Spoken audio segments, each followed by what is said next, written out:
రా నాయనా ఎన్ని రోజులు ప్రాక్టీస్ చేసావు? సార్ ప్రాక్టీస్ ఏం లేదు సార్.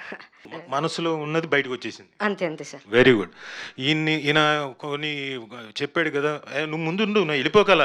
ఈయన చెప్పాడు కొన్ని. మా డైరెక్టర్ గారు నన్ను తీసుకెళ్ళి నీళ్ళలో నించోబెట్టాడు, పొద్దున్న నుంచి మధ్యాహ్నం వరకు నన్ను ఎండలో నించోబెట్టాడు, నల్లగా అయ్యేంత వరకు నాకు అన్ని కష్టాలు ఉన్నా. కానీ ఈయనకు మాత్రం లోపల ఒక ఆనందం ఉండేది. నాకు ఒక ఖుషిని ఇచ్చారు ఆయన.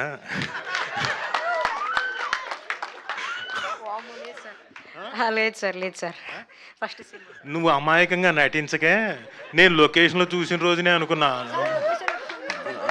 సార్ మీరు ఉన్నప్పుడు జరగలేదు సార్. అంటే నేను లేనప్పుడు జరిగిందని ఒప్పుకుంటున్నాడు. కాదు కాదు సార్, అలాగా సార్ నేను చాలా మంచివాడిని సార్. మీ అమ్మగారు వచ్చారు ఇక్కడికి? లేదు ఉన్నారు సార్. ఉన్నారా? అమ్మా, మీ అబ్బాయి అమ్మా చూసారమ్మా, సింజిత్ గారిని, సాయి మార్తాండ్ గారిని, ఇంకొకరిని అందరినీ అలా బొట్లో వేసాడు. చాలా టాలెంటెడ్, యాక్టింగే కాదు. నువ్వు డెఫినెట్గా నువ్వు కంగారు పడకు, నేనేం చెప్పట్లేదు.